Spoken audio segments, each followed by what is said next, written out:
How to make compost decompose faster. If you create a pile of materials that can be composted, such as leaves, grass and food scraps, it will eventually decompose. It may take up to a year if you do nothing. However, you can make compost decompose faster by using mulched and chopped materials in your compost heap, keeping the heap damp and mixing it every few days. Things you will need: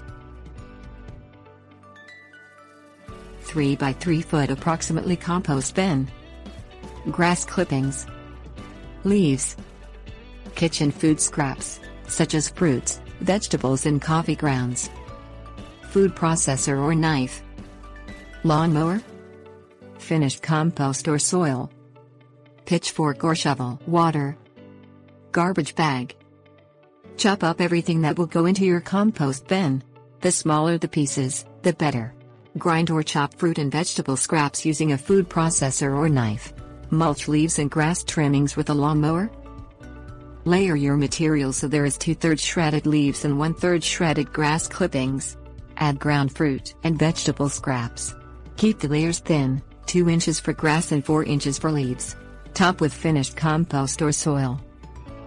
Slice vertically through the pile in several spots using the pitchfork. This bruises and mixes the materials and also helps start the decomposing process. Water the pile until it is damp, then cover with a garbage bag. You won't normally have to water the compost again, unless the weather is very hot and dry. If the compost heap completely dries out, water it.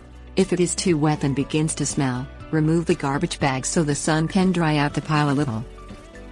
Slice vertically through the compost using the pitchfork or shovel on the second day.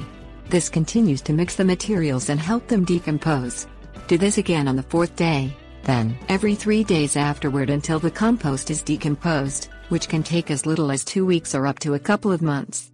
The compost is finished when it is dark, crumbly and has an earthy smell.